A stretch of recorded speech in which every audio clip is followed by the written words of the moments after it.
Hello guys, कसे आहात तुम्ही सगळे? आय होप सो तुम्ही सगळेजण खूप छान, खूप मस्त, खूप मजेत आहात. आणि आजचं थंबनेल आणि टायटल बघून तुम्हाला समजलेलंच असेल की आज आपण कुठल्या गोष्टीवरती बातचीत करणार आहोत, बोलणार आहोत. की मलाही 9 मंथ स्टार्ट झालेला आहे आणि माझी पण डिलेवरी आता जवळ आलेली आहे आणि 31 मे ही माझी EDD आहे. म्हणजे अर्थात मला 36 वीक्स कंप्लीट झालेले आहेत. म्हणजे माझी प्रेग्नन्सी फुल टर्मकडे गेलेली आहे आणि आता इथून पुढं कधीही लेबर स्टार्ट होऊ शकतात. आणि तुम्हाला तर माहितीच आहे की मी एक गव्हर्नमेंट रजिस्टर्ड नर्सिंग ऑफिसर आहे छत्रपती संभाजीनगरमध्ये. आणि आपल्या यूट्यूब चॅनलवरती प्रॉपर नर्सिंगचं नॉलेज आणि प्रॉपर माहिती भेटली जाते. सो चला तर मग विदाऊट वेस्टिंग टाईम आपण सुरू करूयात की आपण 9वा महिना स्टार्ट झाल्यानंतर अशा कोणत्या कोणत्या गोष्टी आहेत ज्या की आपण फॉलो केल्यानंतर आपण नॉर्मल डिलिव्हरीचे चान्सेस खूप वाढतात आपले. आणि आपण कुठल्या कुठल्या गोष्टी केल्या पाहिजेत. म्हणजे बुक पिक्चर ॲक्च्युली डॉक्टर काय सांगतात आणि पर्सनली आजी वगैरे म्हणजे आपल्या घरातले बुजुर्ग मोठे व्यक्ती काय सांगतात, आपण काय केलं पाहिजे. आणि प्लस मी एक नर्सिंग ऑफिसर म्हणून माझं सजेशन देईल त्यात आणि माझी ही सुंदर जर्नी तुमच्यासोबत मी प्रॅक्टिकली शेअर करेल. चला तर मग without wasting time let get start. So पहिला मोस्ट इम्पॉर्टंट आहे की 9वा महिन्यात तुम्ही पहिले कितीही बेड रेस्ट घेऊ द्या, जर तुम्हाला क्लॉटिंगची हिस्ट्री नसेल, अंगावरून जात नसेल लाल कलरचं आणि काहीच कॉम्प्लिकेशन्स नसतील तुमच्या प्रेग्नेन्सीमध्ये, तर 9वा महिना स्टार्ट झाल्यानंतर तुम्ही ॲक्टिव्हिटी सुरुवात करा. आधी केल्या असतील तर वेल अँड गुड, छान आहे. आणि जरी नसतील केल्या तरी आता 9व्या महिन्यापासून स्टार्ट करा. जसं की बसून फरशी पुसायची आहे तुम्हाला, त्यानंतर घरातले सगळे कामं करायचे आहेत. म्हणजे कपडे बसून वॉश करायचे आहेत, त्यानंतर फरशी धुवायची आहे, फरशी पुसायची आहे. हां, पण खूप काळजीने करा, कारण पोट वाढलेलं असतं, प्रेशर पडू शकतं. आणि खूप जास्त पडलं पाहिजे प्रेशर, पण पोटावरती नाही पडलं पाहिजे. आपलं जे पेल्विक गर्डल म्हणतात ते प्रेशर पडलं पाहिजे, अशी काळजी घ्या. जसं की स्क्वॉट पोझिशनमध्ये बसून तुम्ही फरशी पुसू शकता.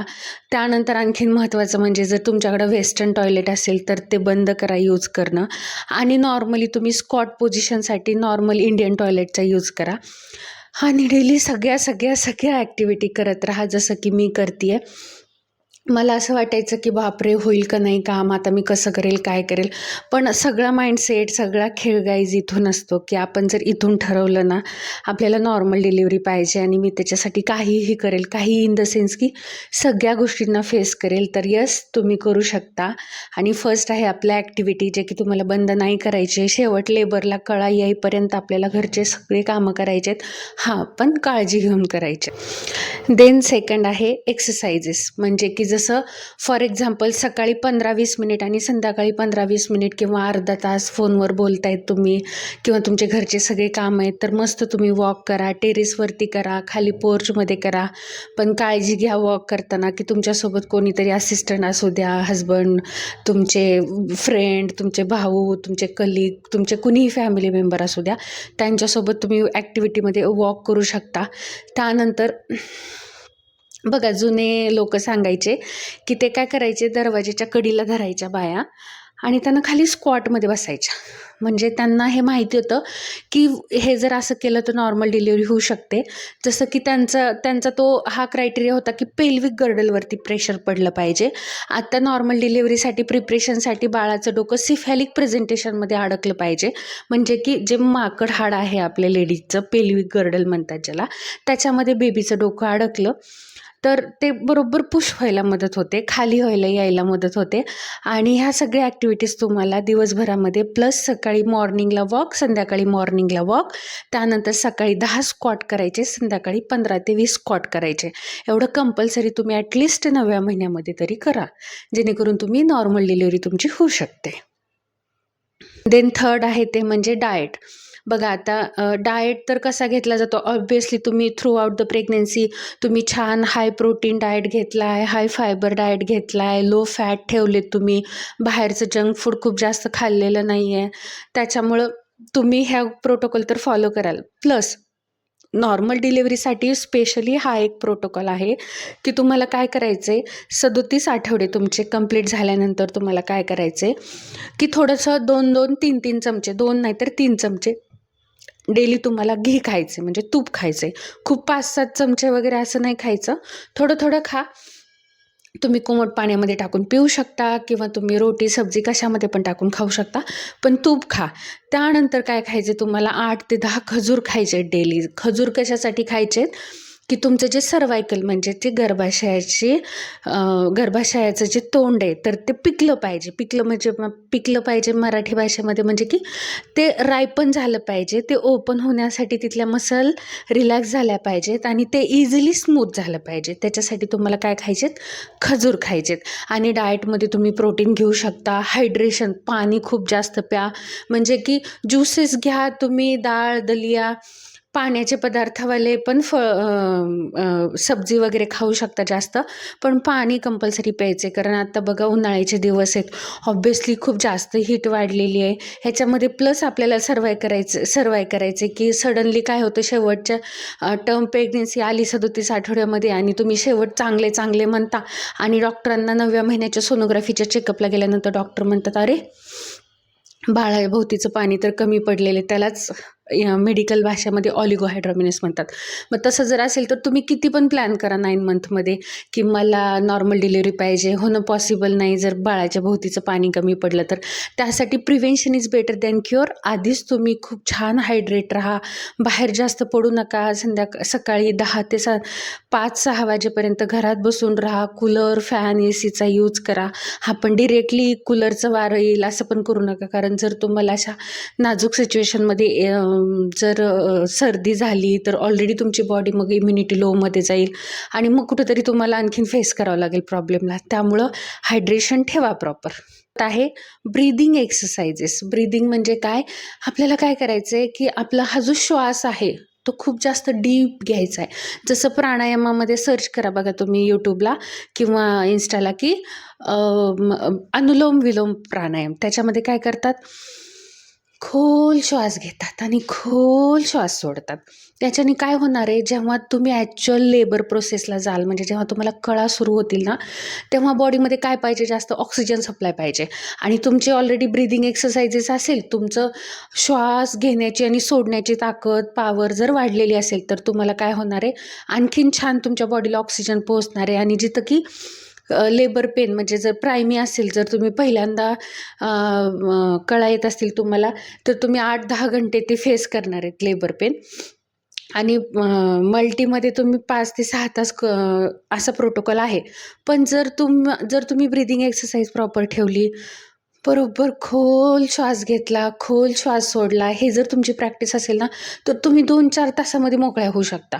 हे प्रॅक्टिकल नॉलेज पण आहे की आम्ही किती सारे वॉर्ड्समध्ये बघतो की तुम्हाला तर माहिती आहे, संभाजीनगरमध्ये घाटीमध्ये तर किती अक्षरशः 15-15 मिनिटाला डिलिव्हरी होतात लेडीजच्या. तर आमचं हे प्रॅक्टिकल नॉलेज पण तुमच्यासोबत शेअर करते मी की प्रॉपर ब्रीदिंग ठेवा, एक्सरसाइजेस ठेवा, पुश करायची ताकद ठेवा, पॉझिटिव्ह माइंडसेट ठेवा. काय नाही हो, अशीच तुमची नॉर्मल डिलिव्हरी होऊन जाईल. त्यानंतर 6 पॉईंट आहे आपला की निप्पल स्टिम्युलेशन. बघा बऱ्याच केसेसमध्ये काय होतं, प्रेग्नेन्सी ना फुल टर्मपर्यंत पोहोचलेली असते, पण ज्या नवीन लेडीज आहेत, ज्या नवीन पहिल्यांदाच आई होत आहेत, त्यांना ना हे माहितीच नसतं. हे माझं पर्सनल एक्सपिरियन्स पण आहे, म्हणजे मी की माझ्या सिस्टरला पण ह्या गोष्टी बघितलेल्या आहेत, जे की माझे कलिग आहेत इकडे संभाजीनगरला. आणि आम्ही थ्रू आउट द हॉस्पिटलमध्ये पण बघतो की त्यांना निप्पल स्टिम्युलेशन केलेलं नसतं. निप्पल स्टिम्युलेशन म्हणजे जे बाळाला आपण पिण्यासाठी तोंडामध्ये निप्पल देतो, स्तनाचा पुढचा टोक देतो ना, तर त्याला काय करायचं, तुम्हाला असं गोल गोल थोडंसं मॉइश्चरायझर घ्या, खोबऱ्याचं तेल घ्या, तूप घ्या आणि असं गोल गोल राऊंडमध्ये फिरवायचे. पण कधी फिरवायचे, नॉर्मली तुम्ही निप्पलला मसाज करू शकता 7व्या महिन्यापासून, पण जेव्हा तुमचे 37 आठवडे पूर्ण होतात प्रेग्नेन्सीचे, तेव्हा काय करायचे, त्याला मसाज करायचे प्रॉपर. मसाज केल्यानं काय होतं, निप्पलला तुमच्या बॉडीमध्ये काय होतं, ऑक्सिटोसिन नावाचं जे हार्मोन आहे ते सिक्रेट होतं आणि बरोबर प्लासेंटा जो असतो, म्हणजे जी वर असते ना बाळाची, ती वर गर्भाशयाच्या पिशवीपासून लांब होण्यापासून सुरुवात होते आणि लांब व्हायला सुरुवात झाली की बरोबर बाळ खाली सरकतं, बरोबर लेबर पेन स्टार्ट होतात. त्याच्यामुळे लक्षात ठेवायचं की निप्पल स्टिम्युलेशन खूप इम्पॉर्टंट आहे जर नॉर्मल डिलिव्हरी पाहिजे असेल तर. आणि आणखीन एक पॉइंट आपल्याकडे महत्त्वाचा आहे, की काही-काही लेडीज किंवा काही-काही गावाकडच्या प्रॅक्टिस करणाऱ्या ज्या दाई वगैरे असतात ना, त्या काय करतात, जे की एरंडेल तेल आहे, ते पण पिण्यासाठी देतात किंवा बेंबीवरती 2-3 ड्रॉप रोजच्या सोडायला सांगतात. तर गाईज माझे हे पर्सनली ओपिनियन राहील तुमच्यासाठी, की कुणी कितीही काहीही सांगितलं तरी डॉक्टरांच्या प्रॉपर सल्ल्याशिवाय तुम्ही असं एरंडेल तेल पिणं, बेंबीवरती सोडणं किंवा ह्या गोष्टी फॉलो करू नका. जर डॉक्टरांनी अशी बॉटल दिली असेल, की चला आता 9 महिने 9 दिवस झालेत आणि तुम्हाला कळाच येत नाही आता, तर एक बॉटल देतात ते पिण्यासाठी. ते म्हणतात, की रात्री पिया तुम्ही आणि बघूयात आपण एक 10 तास ऑब्झर्वेशन करून, 15 तास ऑब्झर्वेशन करून जर कळा आल्या, तर ठीक आहे. नाही आल्या तर मग ते सीझरला घेतात. पण त्या एरंडेल तेलचं पॅथोफिजिओलॉजी काय असते तुमच्या बॉडीमध्ये, ते एकच काम करतं, की एरंडेल पिल्यानंतर काय होतं, तुमचं जी पचनक्रिया आहे म्हणजे पोट खळखळ निघून जातं, सगळं फ्लश आउट होतं आणि फ्लश आउट झाल्यानंतर काय होतं, की जे पेल्विक गर्डल म्हणजे जे माकड हाड आहे त्याच्यावरचं प्रेशर कमी होतं आणि बाळ खाली सरकतं आणि खाली सरकल्यानंतर बरोबर तुम्हाला कळा सुरू होतात. त्याच्यामुळे ते गावाकडच्या साईडला एरंडेल तेल पिण्यासाठी देतात. पण जर तुमच्या डॉक्टरांच्या सल्ल्याशिवाय त्या गोष्टी घेऊ नका. येस, सो 9वा महिना स्टार्ट झाल्यानंतर आपल्याला ह्या सगळ्या गोष्टीची काळजी घ्यायची आहे आणि छान मस्त प्रिपेअर व्हा तुम्ही, की मला नॉर्मल डिलिव्हरी करायची आहे आणि सगळा माइंडसेट तुमचा इथंच असतो. कारण बघा काय होतं, की तुम्ही पहिला राहण्यापासूनच म्हणता, की मला नॉर्मल डिलिव्हरी करायची. पण जेव्हा जशी-जशी तुमची प्रेग्नन्सी जवळ येते, तेव्हा कुणीतरी सांगतं, की नाही बाई पोटात बाळानं शीच केली होती, ती खाल्लीच होती किंवा बाळ डिस्ट्रेसमध्ये गेलं होतं, तहान पडला होता, तर कशाला नॉर्मल डिलिव्हरी, आदर पोट फाडून मस्त सीझरमध्ये बाळ 15 मिनिटात बाहेर हातामध्ये येतंय, तर कशाला त्या नॉर्मल गोष्टींमध्ये एवढं बाळाला ताण द्यायचा आहे, 8-10 तास बाळाचं बाहेर येताना त्याला तकलीफ द्यायची, असं काही नाही. फॉरेन कंट्रीजमध्ये बघा गाईज, की तिकडं किती सारे लोक नॉर्मल डिलिव्हरी करतात. आपल्याकडंच हे सो कॉल्ड सिझेरियन सेक्शनचा तिकडचा गेलेला ट्रेंड वापस आलेला आहे. त्यामुळे अशा शेवटपर्यंत पॉझिटिव्ह माइंडसेटनी राहा आणि येस पॉसिबल आहे. आणि मला तुमची जर्नी कमेंट करून सांगा, की काय तुमचा एक्सपिरियन्स होता, तुम्ही काय-काय गोष्टी करतायत आणि तुमचे काही-काही प्रॅक्टिकली नॉलेजचे सजेशन्स असतील मला तेही देखील द्या. आणि थँक यू सो मच, की माझ्या या पण प्रेग्नन्सी जर्नीमध्ये तुम्ही माझ्यासोबत आहात आणि thank you so much. Bye bye आणि आपल्या चॅनलला सबस्क्राईब करा.